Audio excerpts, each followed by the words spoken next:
and I would like to welcome everyone to our webinar today, looking at the federal budget that was handed down on 6th of October and a look at what it means for growth areas and what the whole of the COVID-19 economic impact will be on our member councils and growth areas overall.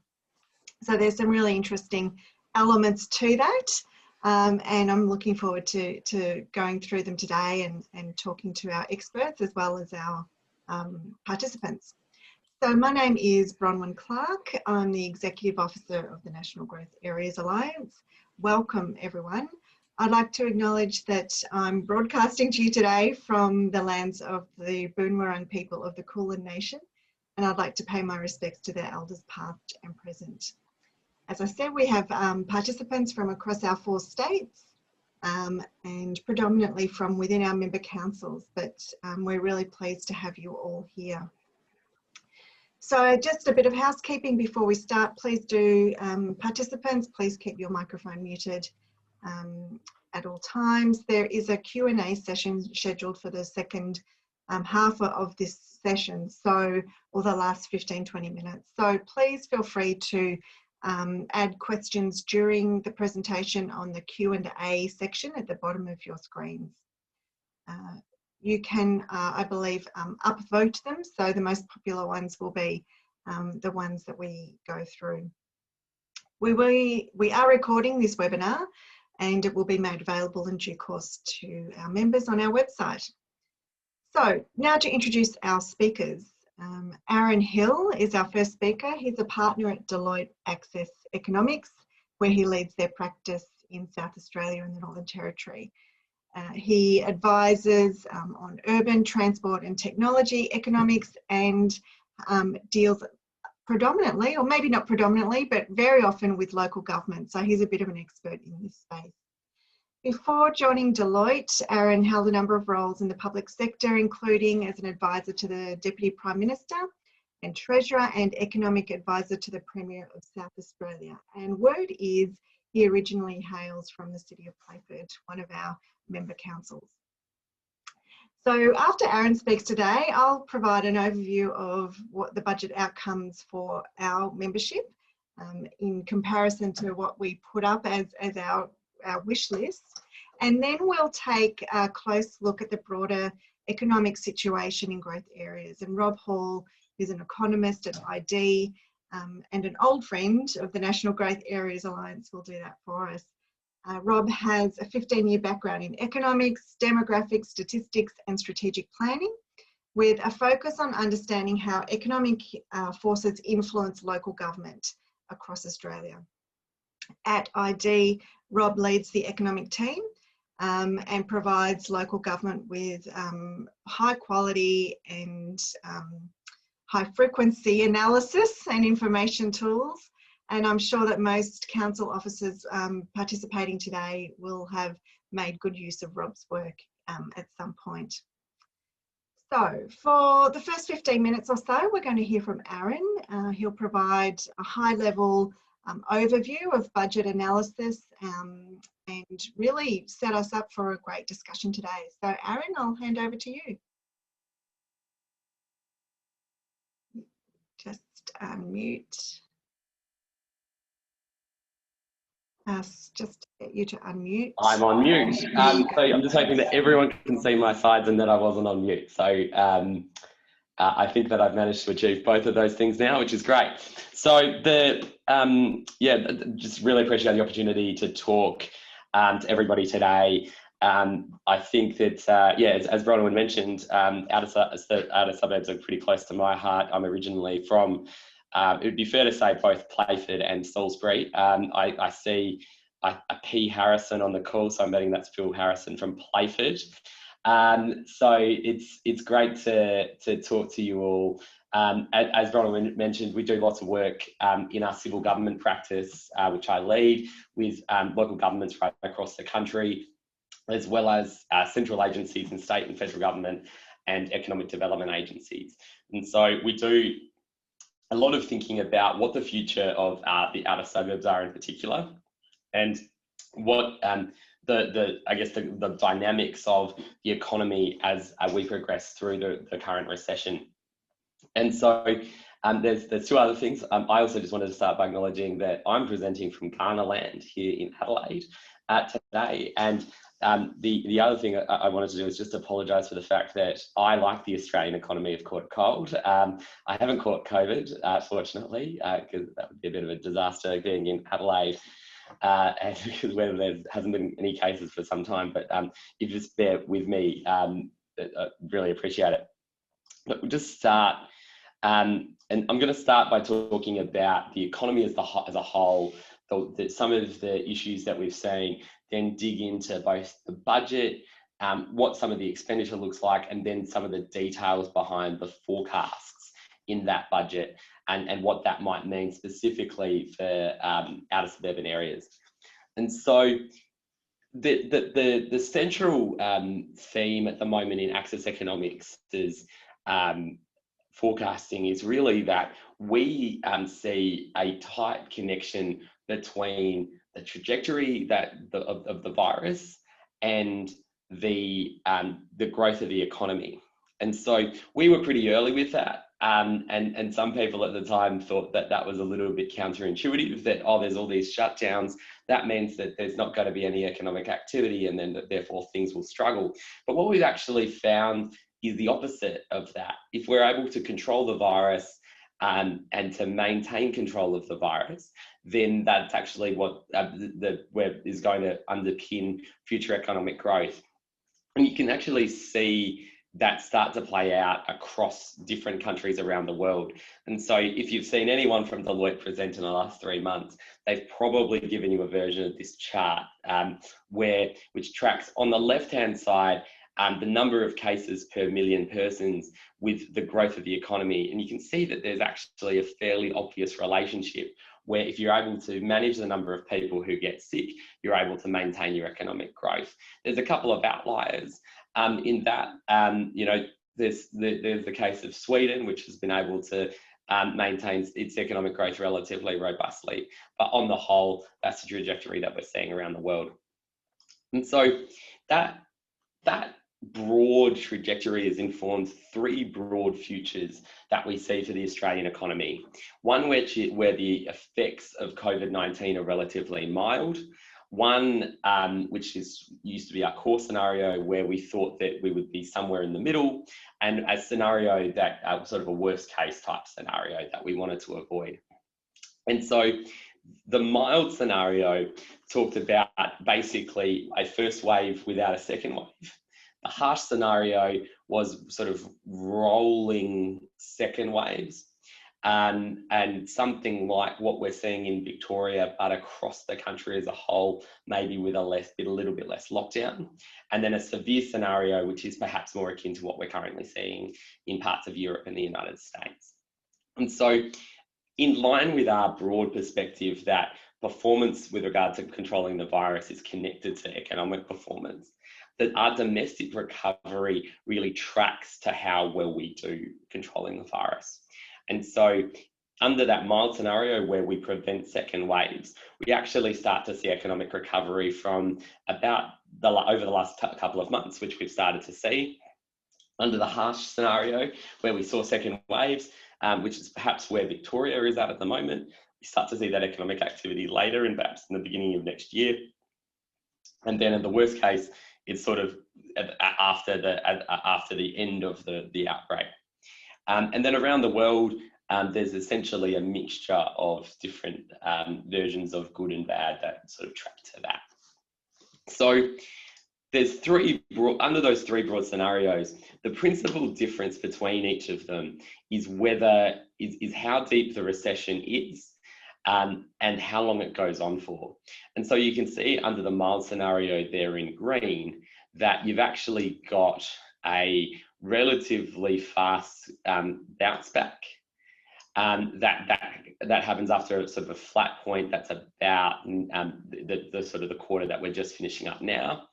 Under the harsh scenario, you go a bit deeper and it goes a bit longer, so you sort of see it extend a bit into the current period. And then the severe scenario would have continued even further. So the broad trajectory that we see the economy going at the moment is actually something that's quite close to the mild scenario.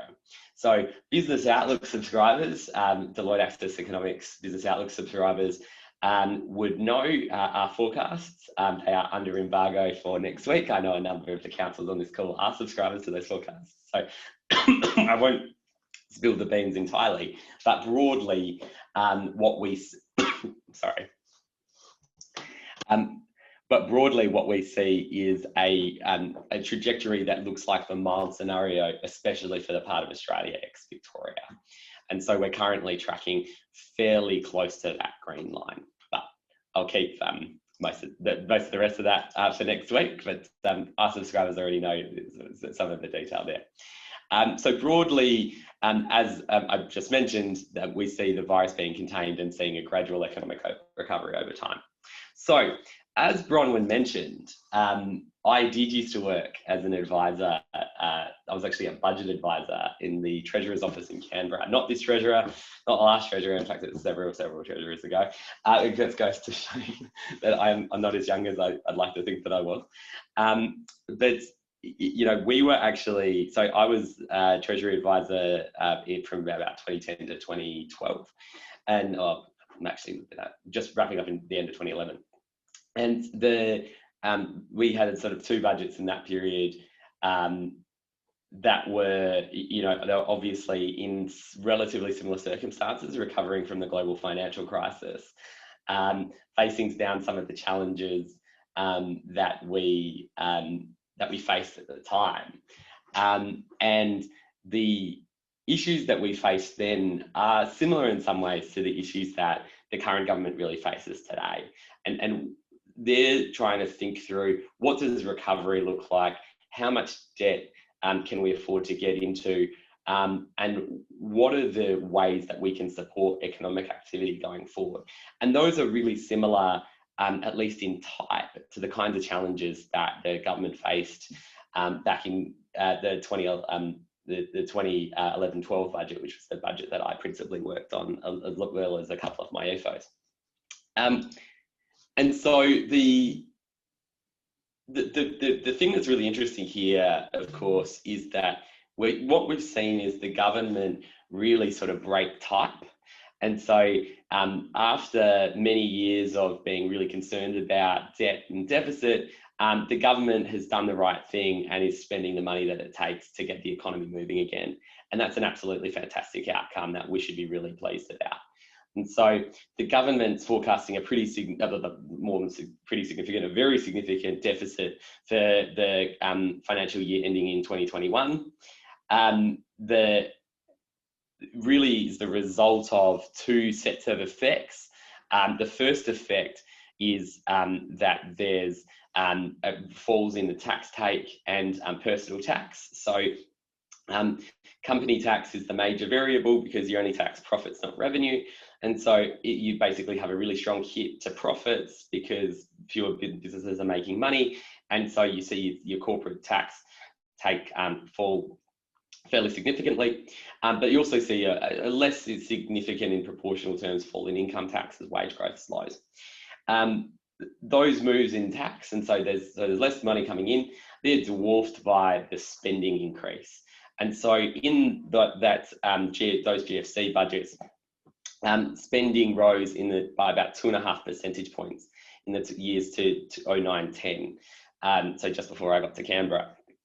And so the spending that we're seeing in the 2 years to 2021 is actually going to increase by 9.5 percentage points. So the fiscal canon, if you like, is almost 4 times the size. Net debt is then forecast to peak at $900 billion in 2022-23. And that is a pretty staggering increase over the pre-COVID level of a net debt at about 361 billion. So that's a huge amount of money. The question, of course, though, with debt is it's more important how much the debt costs you to service than it is just the pure overall level of the debt. And the fall in interest rates and the cost of money has actually meant that the amount of interest payments in 2022, 2023 will actually be slightly lower than what we paid in 1819. And so you can actually start to see how the government, when weighing the decision, do we increase the debt burden on the Australian economy in order to get stimulus out? How are people who may have historically had greater concerns about debt, which would include our business, for example, we've historically been quite concerned about levels of debt and deficit, how you actually start to shift your perspective over time to start to see the weight of the risks around insufficiently supporting activity during this recession over the debt level at any particular time. So I'll talk quickly just about some of the drivers of that. So the principal challenge that Treasury sees to supporting the rest of the economy is really business investment. And so that falls by about 14.5% in fiscal 21. That's a huge fall. And it's much more significant, I think, than what some of the falls that are popularly talked around about amongst the private consumer space. And that's really, that fall in business investment is really driven by the fact that businesses are more wary that they're not going to be able to get a return on their investment. And so the biggest risk is that we see that fall off in business investment, that becomes permanent and we have a less productive economy into the future. And so, so a lot of the government's measures then really get to those challenges. And so just talked about the cash deficit, and we've obviously talked about personal income tax cuts a lot in the media, but then almost all of the other significant measures are to try to support that business investment gap. And so temporary full expensing for almost every business in Australia that's sort of smaller than the ASX 200. I mean, that full expensing includes businesses that are as large as the Big Four accounting firms, for example, and even many listed companies have a turnover less than $5 billion. Loss carryback and some of the innovation and FBT measures actually then really get to this idea about how can we support the business investment trajectory over time. I'm just going to whip through some of these other measures a little bit faster because they're less directly relevant to the outer suburbs. But obviously there's the infrastructure measures. I'll talk about those in a bit more detail a bit later, as well as home builder. And both of those are quite relevant to the outer suburbs in particular, as well as significant investment in skills and changes to the way insolvency works and credit access work. And a lot of that is to do with helping businesses really survive through the crisis. So that's the doom and gloom. Let's get to some optimism. So one of the things that's really interesting this year is that the forecasts have been very controversial. And so Treasury has penciled in a really sharp recovery. And so these are actually Access Economics forecasts, but Treasury forecasts are fairly similar. And you see this really sharp spike up. And the thing that's interesting is that that's been quite controversial. I think that lots of people, they say, wow, how can we turn around from a recession to this sort of shock growth really quickly? And this one survey of economists found that economists typically think that the economy will grow by about 2.5% a year into the future. Look, we actually agree with Treasury more than the consensus here. I think that we think that it's more likely that we're going to see accelerated growth out of the crisis because that's what we've seen out of the last few recessions. The last few recessions and downturns have seen really robust growth after. Recessions are absolutely terrible and horrific things. I grew up in Playford and in the wake of the 90s recession, and it is a terrible thing to see the loss of manufacturing, for example, that we saw in that time. But the thing about growing out of those recessions, particularly when they're not caused by those demand shocks that happen in communities like the 90s recession did in places like Geelong, places like outer suburban northern Melbourne, places like outer suburban northern Adelaide, is because you've not had that hit of competitiveness. You're not seeing massive amounts of, I guess, structural adjustment to industries post-protection and things like that. When what we're seeing into the future is that the factories are still there, the mines are still there, the trucking companies are still there. They're not working to capacity. You have these unused resources that can be taken up relatively quickly if you see business confidence and consumer confidence start to rebound. And so for that reason, we're relatively sympathetic to the Treasury position that these forecasts are achievable and that there is some cause for optimism over the next couple of financial years.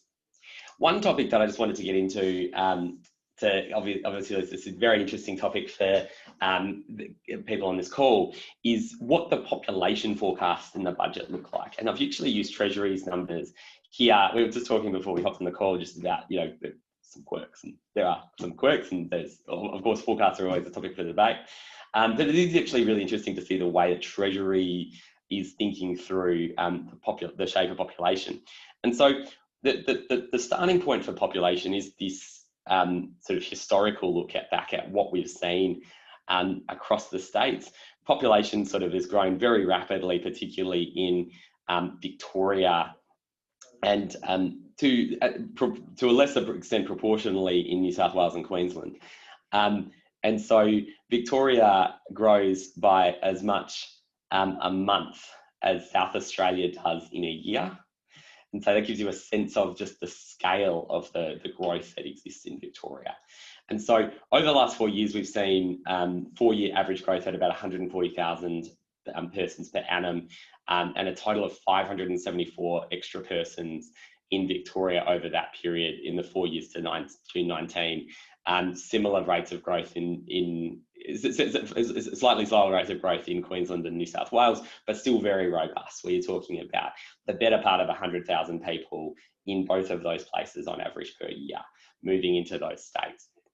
Now, that's principally driven by net overseas migration. And so that NOM number is very important. One of the things that's interesting is obviously that NOM lever is falling to zero. In fact, Treasury forecasts that it's likely to reverse, that for the first time since the Second World War, we're going to see more people leaving Australia than choosing to move here.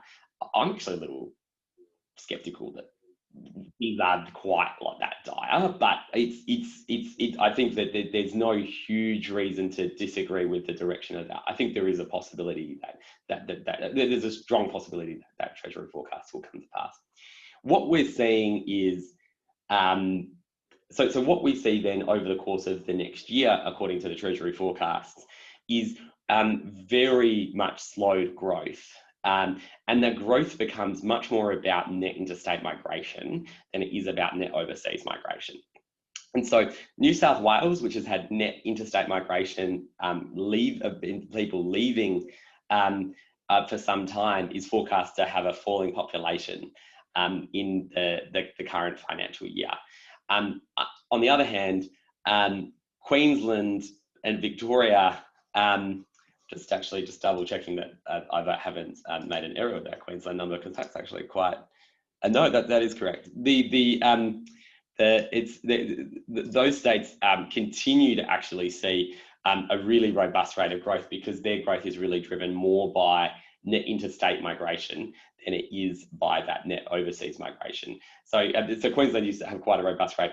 Victoria's number, again, goes down, you know, the reason why I called out that Victoria is growing as much as South Australia does in a year. Well, this year, Victoria will grow by about as much as South Australia did last year. So it's a dramatically slower rate of growth. And so it's an interesting way to think about it. But that's this year. The key thing to think about these Treasury population forecasts is that they do bounce back relatively quickly. So by the final year, you're starting to see growth rates that are much more akin to the average growth rates that we saw pre-crisis. So they're still a little bit more subdued. So Victoria only starts to rise by about 120,000 in that final year, but it's, as opposed to say the 140s. But you're starting to see that trajectory return by the final year of the forecast. And over the 4 years, you're still seeing relatively significant amounts of growth in each of the states. So South Victoria going up by the better part of 250,000 people, New South Wales going up by about 135,000, Queensland going up by 200,000, Western Australia going up by almost 100,000, 85,000. And so unlike, unless you're in the NT, which is currently forecast by Treasury to see some backsliding, things are looking flat rather than collapsing. So I'll just then just talk quickly just to cover a couple of things about infrastructure and home builder, and then I'll hand over. So the infrastructure in dollar terms is a smaller part of the government stimulus than the business investment support and the business and personal tax relief. But it is really significant to see that a lot of that infrastructure is both being put through councils, so the $3 billion package that many of the people on the call would already be familiar with, and then also invested in regions in the outer suburbs. And so a lot of these programs that we've just pulled out as some of sort of the largest of those infrastructure investments that have been made, they are reaching into outer suburban parts of cities, whether that's Cranbourne in Victoria, the highway upgrades. I must say I'm not as familiar with the geography of Perth, but I did check that they are all, those top three do appear to be principally outer suburban. New South Wales, it's a bit more of a mix, where we're seeing some in sort of provincial northern New South Wales, others in, again, in sort of Western Sydney. And then it's great to see back in my home state of South Australia, you know, that investment, the stress is obviously in the outer north of South Australia, and that's about mining development, but both the Harndorf and the old Dingus Beach developments are fantastic investments in the parts of the city that are growing. The other thing I just wanted to mention, and just as a closeout, was that we've got this home builder part of the stimulus, which is the better part of $1 billion, I think now, in terms of investment. The decision was made before the package was announced. And so the terms of that program really do drive, it's the billion probably is actually overstating. I actually think the number is $680 million of investment. And the terms of the program really do drive investment into places in the outer suburbs. And so just to step through what that looks like, it's a $25,000 grant. You have to live in the house, that's for owner occupiers. Contracts have to be signed by the 31st of December. And it has to be either a new house worth $750,000 or less, or a substantial renovation worth between $120,000 and $750,000 on a house worth less than $1.5 million. And then the income test is pretty tight. And you know, it's, so you've got an individual has to earn $125,000 or less, or a couple has to earn $200,000 or less. Now, those are very good incomes, but in the context of people who are thinking about this level of investment for a house that they live in, and for the sort of property values that we're talking about here, we are really, this is a program that, especially in the new home component of it, is really targeting the people who are building new houses in the outer suburbs. And it's the sort of thing that could actually support significant activity. Now, I just checked the building approvals data before last night, just to sort of see if I could put some evidence around this. I think it's a bit early. It'd be interesting to see whether Rob had any thoughts on it.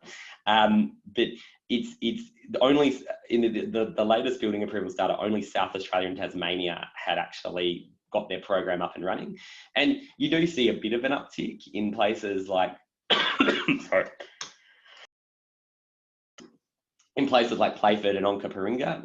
It's hard to tell. It's a very modest sort of change. And so it'll be interesting to see, as you talk to your planning of officers, as you work through what you actually start to see with this. Now, the thing about home builder and the criticism that can be made of it is that a lot of that activity is just pulled forward activity. So no one's buying a house that they don't need, right? Like, people don't own multiple houses to live in for the most part, especially if you're earning sort of normal incomes, right? And so ultimately house building will still be driven by that population driver. But to my point before, we're actually seeing relatively robust population growth on the back end. So a pull forward might actually not be that bad in this particular space. If we can pull forward some of that activity into the current time, it actually could potentially work to support some of the economic activity in the outer suburbs over the next little while. So that's all I had to say. So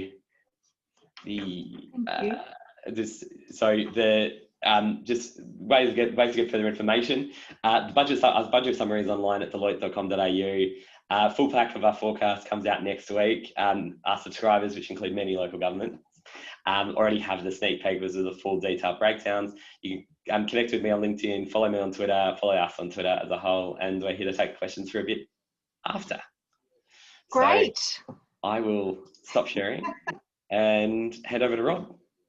Thanks, Aaron. I might just jump in and follow up on a few points that you've made there, which are about particular issues that have come up for. Sorry, I'm just trying to get my slides right. That have come up for growth areas in the budget. So we're really pleased that, in fact, a lot of the announcements and commitments are really closely aligned with what we've been asking for. So let me just set this up.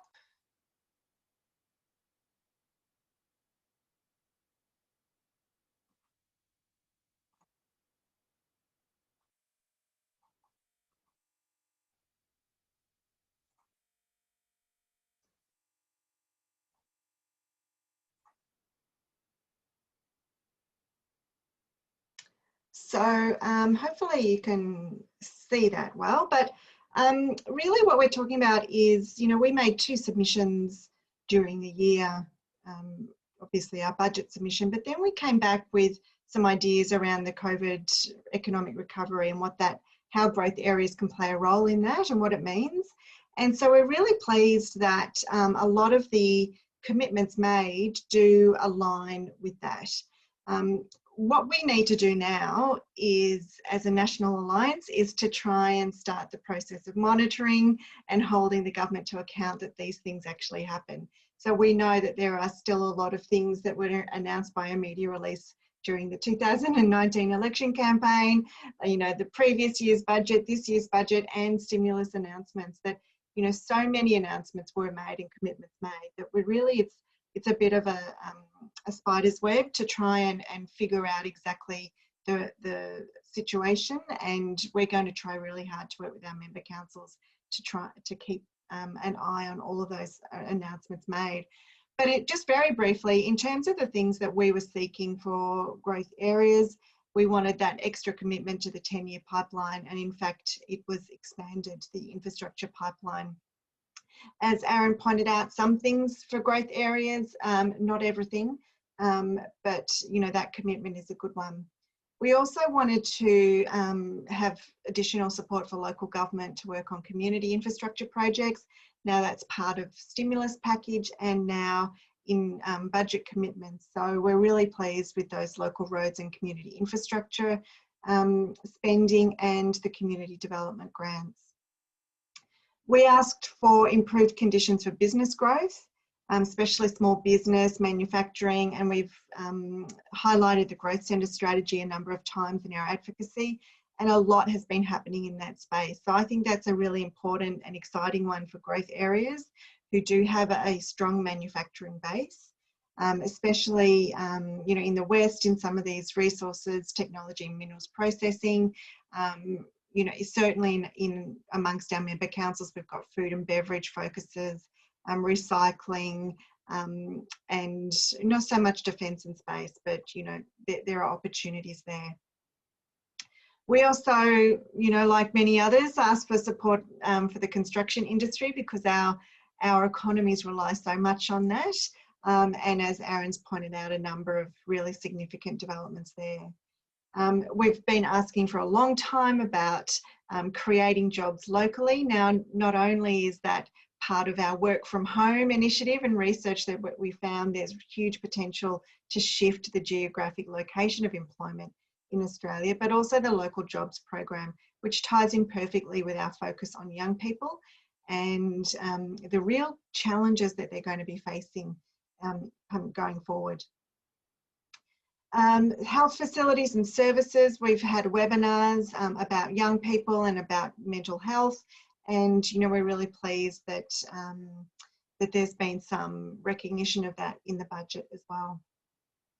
And vulnerable communities is something that we've looked at in terms of financial stress, mental health, social isolation. So there are a range of measures that growth area councils will have available to them. And we look forward now to working with our councils to see where those opportunities are and how we can assist at the national level. So I will share that information because I know I ran through it quite quickly, but you know, there are just plenty of opportunities there, and we're really pleased that what we've been asking for does seem to align very closely with where the government is focusing. So I'm going to hand over to Rob now. I know he's got sort of about 10-15 minutes or so, but we will have some questions at the end, but still feel free to, you know, as we're going through, put some questions down in the Q&A box. But Rob, I'll hand over to you. Great, thanks, Bron. I'll just get my screen shared. There we go. How's that? All looking good? Can you hear me? Yep, perfect. Okay, great. Yes, thanks again. I appreciate the invite to come and present today about sharing our insights at ID, I guess, around the economic impact of COVID-19 on growth areas. And great to hear from Aaron as well about that macro story and those drivers as well that are relevant to the outer suburbs. So over the last, probably, I don't know, 6 months or so now, we've been busy at ID developing new online tools really to help councils and their communities monitor change and make informed decisions as they start to build those recovery plans. So this includes a new page just released on Economy ID the other day that shows the economic impact of COVID-19 on LGAs. And this is really the focus of my presentation today, that I'll just show you some insights and how that relates to the growth areas. A new page has just gone up on business entries and exits, so you can see and monitor an LGA level, the performance of your businesses by industry. And Profile ID as well, and the NGAA Profile ID site presents job seeker data. So you can see how that unemployment story is evolving in your region.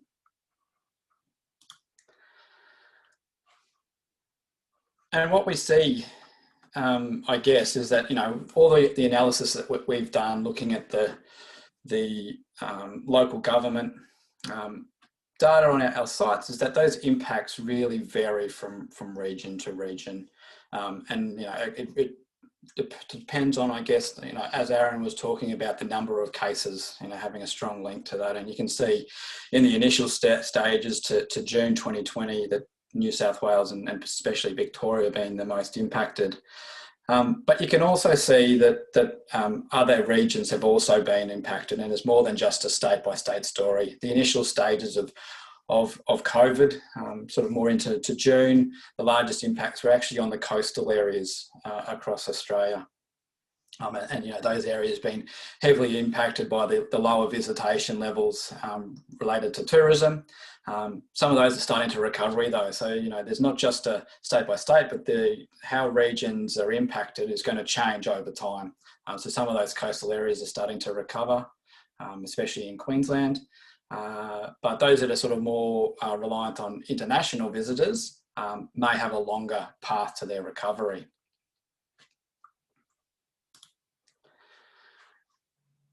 And so if you have a look at the growth area impacts themselves, you know, it's not surprising, and like many other regions in Australia, COVID-19 will have a significant impact on the growth areas. GRP, so economic activity, is forecast to fall by about 2.9% in this calendar year. These are calendar year forecasts. So it's about $6 billion. Local jobs are also forecast to fall by about 26,000. But it's the employed resident impact that's really significant there.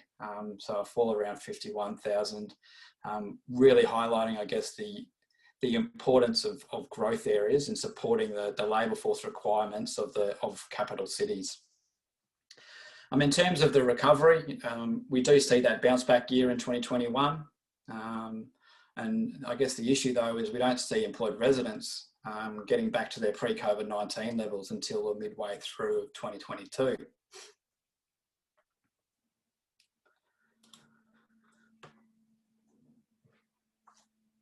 Okay, and so what I've got here compares the growth area experience, I guess, to other areas, well, into Australia. And what we see here though is that the growth areas are less vulnerable to many other parts of Australia. So you can look at GRP in the calendar year 2020, growth area GRP falling by about 2.9%, as I just mentioned, but Australia falling by 3.2%. And that bounce back phase, again, in 2021, is much stronger. So it's not as deep, the impacts, and the recovery is faster within the growth areas. But again, you see that same sort of story also for local jobs and employed residents. And if we have a look at the industry impacts, and this is the industry impacts again for the calendar year of 2020. So this includes both the initial impacts, but also the recovery in the September and December quarters of some sectors. But what we see here is that it's those industries really affected by the social distancing measures that are put in place having the largest impact. So, the impacts on cafes, restaurants, shops, gyms, entertainment as well, having those significant impacts. And you see accommodation, food and retail having the largest impacts in this calendar year. And even that activity itself has caused other businesses, that visitation to those, those shops as well, has caused other businesses as well to feel the impacts. But I guess the positive or the good news story here is that things like public admin and education and healthcare are forecast to increase their employment base. And all three of these are really important drivers of growth area economic activity.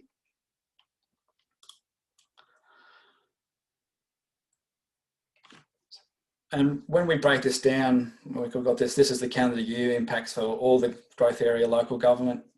And what we see here is, in general, most areas are not as impacted. The impacts are sort of roughly, from about 2%, minus 2%.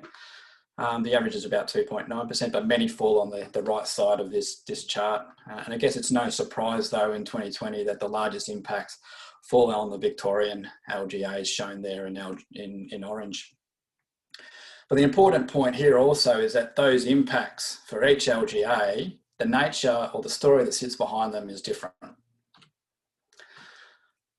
So if we have a look at Hume, for example, its economic impacts are significant. We saw that in the last chart. It was one of it was the largest impacted.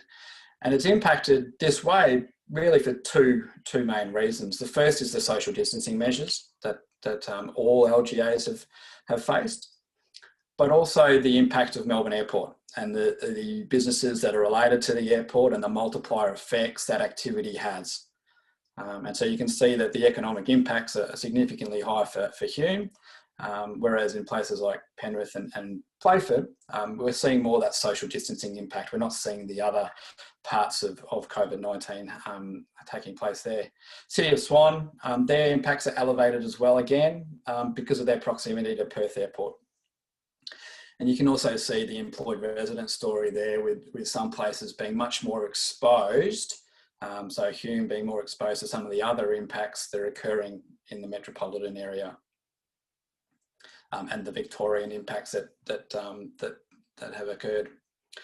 You can look at the top three industry impacts as well, and you can see that changes again. And like I just spoke about, it's a transport airport type story in Hume, whereas the social distancing on hospitality and arts in Penrith and Playford.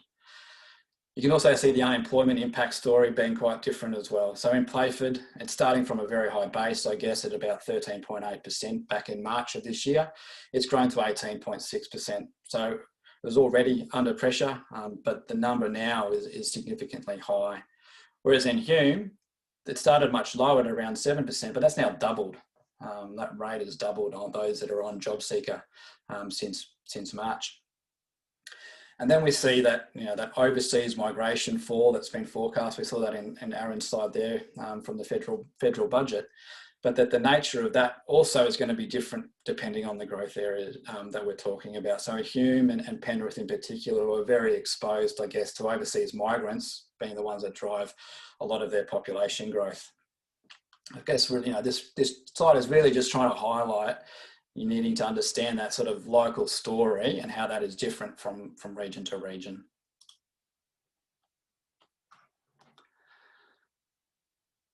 Sorry. And then I guess, what are the impacts that we're talking about into 2022?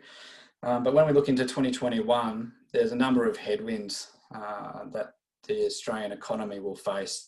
And the big one for me is sort of, looking at some of the work that Peter Brain, who from National Economics, who presents our local government forecasts. He's talking about when GDP falls by the level that it has for any quarter, the expected fall in business investment or in the current and the subsequent quarters falls by 30%. And so this talks to that in 2021, the impact that COVID-19 then has, I guess, and those recessionary impacts on the construction sector. Again, Aaron, I haven't seen too much impact on construction activity at the moment. Some places it's going really well. But I think when we look forward into next year, both the impact on, I guess, residential and non-residential construction having a major impact, and that impacting the metros in particular. The next big headwind is around the population tap being turned off. The population has been such an important driver of Australia's economic growth over the last decade that's going to be something that we have to face. Household savings remaining high as well into 2021, with many households remaining very cautious, I guess, as unemployment remains high. And as JobKeeper is removed, it's likely to keep that unemployment level elevated at least into 2021. The other story there, I guess, is around falling global demand for our goods and services. That includes everything from our international tourism and education, but also our manufactured and mining goods as well. I guess that major headwind, though, for the growth areas will be around that impact of overseas migration, or that nosedives in overseas migration on the growth areas LGA population future. So our early forecasts that our forecast team have presented suggest that in Melbourne's growth areas alone, that the population is likely to be about 5% lower than the base case by 2041. And this is largely due for two reasons. The first is the obvious one about the large decrease in overseas migrants to overseas areas. So, that being such an important driver of their growth. But also there's fewer people in the inner and established areas of places like Melbourne and Sydney because of overseas migrants coming and living there first, but there's fewer of them to then move out into the growth areas into that sort of medium term as well. The other headwind going forward, sort of touched on a little bit there, is that many residents and workers will be vulnerable as support is removed. So at the moment, those job estimates that I've presented there don't take into account, I guess, that effective unemployment or the effective jobs. So if you exclude those that are on JobKeeper but working 0 hours. So in the growth areas, we estimate that to be around 72,000 residents at the moment that are on JobKeeper and working 0 hours, and many of these jobs likely to remain vulnerable as that assistance is removed. JobSeeker as well, it's about 360,000 for the growth areas, and that's about up 1.8 times. And you can get all that information on the Profile ID site there. There's the link that you can have a look in and see how your LGA is tracking over each month.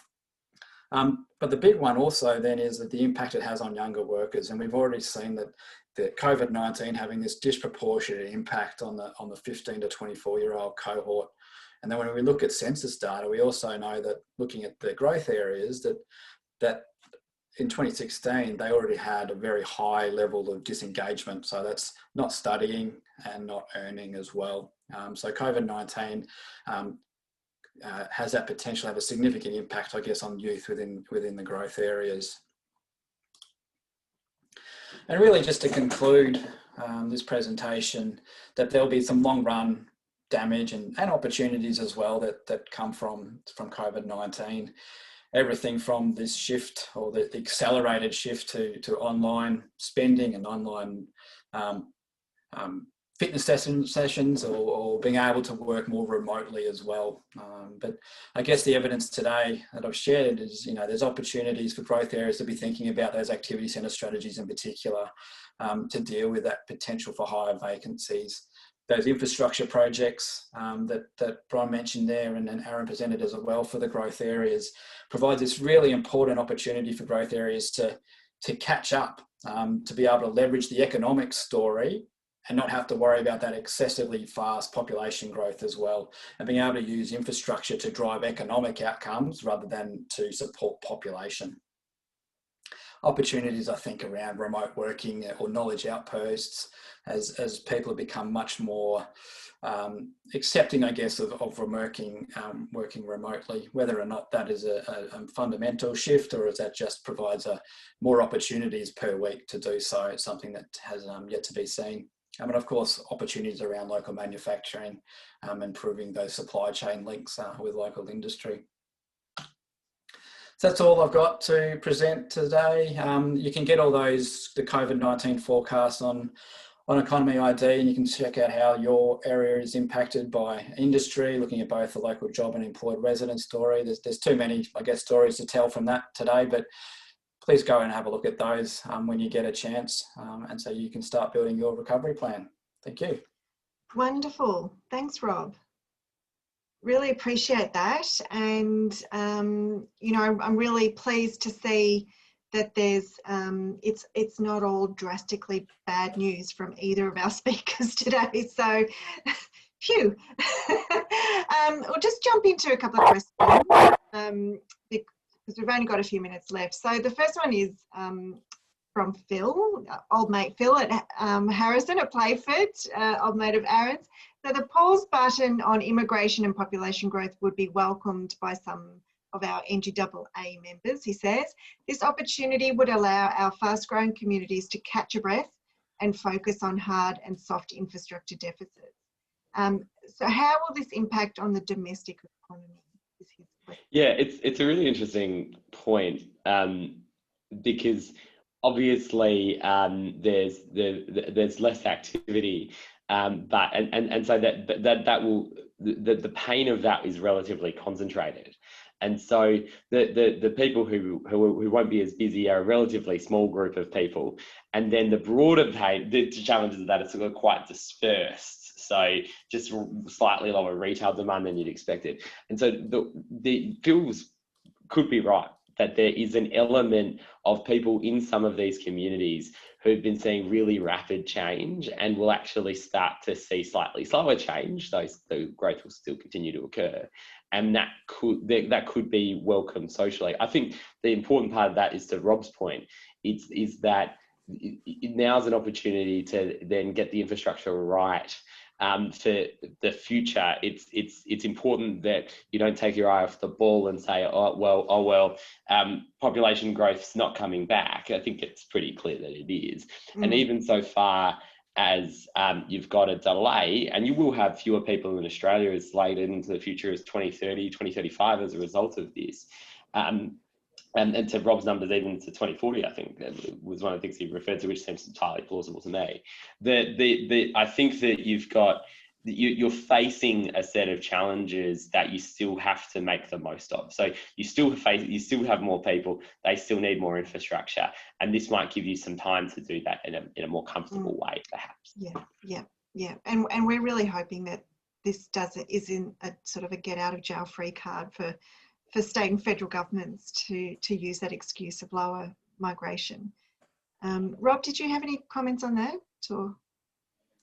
My sound sort of fell out, but no, I think those make sense. It's kind of like I mentioned, it's the first time where you can take that opportunity to look at reweight, like putting the weight and the balance on jobs over that population and having to chase yourself all the time about, okay, we need to focus on this next bit to help the community grow and things like that, where we can now look at leveraging infrastructure for economic reasons. What are the ways from an employment land, all those growth centres, and being able to leverage other projects, I guess, with those to build the job story, rather than always, it's easy in a way to go back to that, because it's so high demand, the pop story all the time. So it's a chance here, I think, to, let's make sure that we're not, if population's less 5% less, say, in growth areas, let's make sure that jobs aren't. So that we, that's right. get that balance right. Here's a chance to coda to that is that the other thing is that probably needs to be rethought by some local governments in particular is probably use mix. And so as people start to work more from home, spend more time at home, might commute once a week rather than once a day, that won't be everybody. Already, I think in Adelaide and Perth, we're actually seeing commuting rates get back close to what they were before COVID. So let's not sort of count chickens before they hatch. But if we do start to see more sustained changes in use mix, then that creates opportunities for town centres and for retail that I think that were sectors that were not necessarily in decline, but struggling to find growth for the last little while. And so, particularly in the outer suburban regions, of course, the same opportunities that exist in those spaces are inverse in the CBD, where there's a real policy need to start to get to the bottom of what the future of the CBDs are.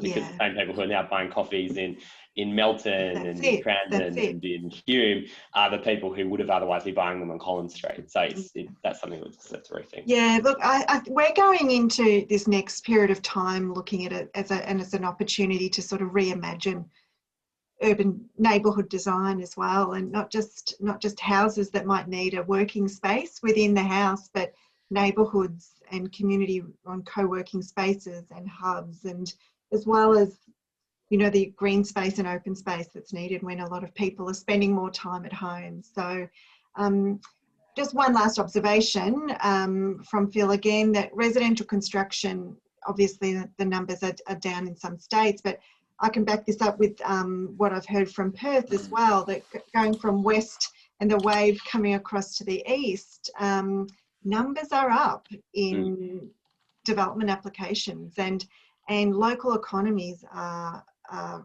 struggling to keep up with demand in some areas, in Perth especially. There's gridlock around every main street and tourist attraction and hospitality venue in some local areas. So do you think that's an indication of what's to come, especially here in Melbourne when we eventually are allowed out?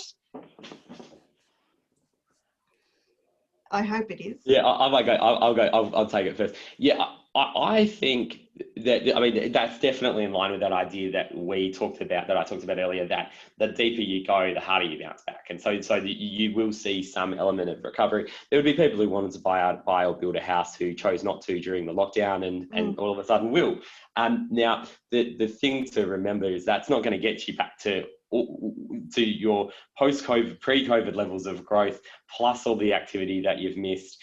And so you're still worse off. And so there will still be significant activity that just doesn't happen. So it's wrong to think that, we don't have to worry about it because it'll all bounce back. The truth is that it will still be a hard period. Unemployment will still be high, and businesses will close. So there's still significant pain. But I think that particularly in areas where there's government stimulus, like the home construction sector, I think that and you can see exactly what Phil's talking about in the latest building approvals. You sort of start to see this tick up. I think that as that data flows through, that'll start to become more resounding across the country. The thing that's tricky, of course, about that is that it may well be that people are choosing to build in your areas, in the outer suburbs, rather than the inner city because of some of these measures. And so it's not necessarily all brand new activity that wouldn't have otherwise occurred. Now as councils, that's no bad thing. It's fantastic to have people shift to your area rather than somewhere else, but it's not necessarily all brand new. Just on one other thing that you might want to think about, and your members might want to think about, is that there is a bit of a data lag around building approvals and things like that. Talking to your local community, your local building sector, sharing that sort of data is actually really valuable to them. It gives them a sense of how activity is on the ground. And so if you are engaging through BECs, through your local Chamber of Commerce and sort of local networks, that sort of information is really valuable for local businesses who are thinking about, do I hire somebody, do I put on staff?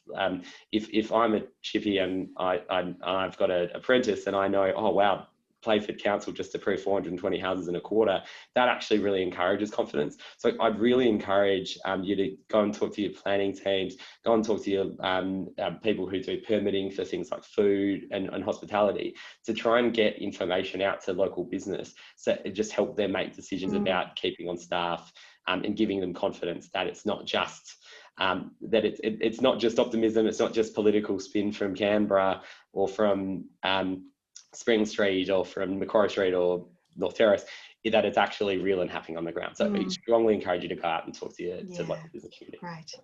Great. Rob, your screen's been flickering on and off a bit there, so I'm not sure if you heard a lot of that. What else going on? I kept talking because I saw Rob flickering. I heard it all. Oh, good. Yeah, I think that's the thing, is that spatial story that, you know, some of the inner and middle areas, particularly have that non-residential construction sector as well, with many of those projects possibly delayed, is going to be a problem for them, and how that then flows into the broader economy as well. And then the other tricky thing will be JobKeeper and the impact that has on confidence levels, I think, moving into early parts of next year. But I mean, some of the stimulus that has been announced is starting to address some of those construction issues. That industry. Yeah. Wonderful. Well, thank you both very much. We've gone over time, in fact, and but it's just such a fascinating and timely discussion. So thank you both very much. There is a lot for us to do, both as a national alliance and our individual members, and we really appreciate your thoughtful comments. Just for anyone listening, we will be back here in a fortnight with a session on placemaking for nervous people.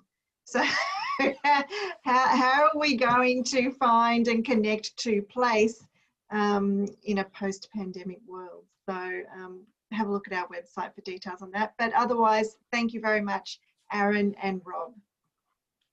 Thanks so much, Ron. Thanks, Rob. Okay, thank you. Thanks, Ron.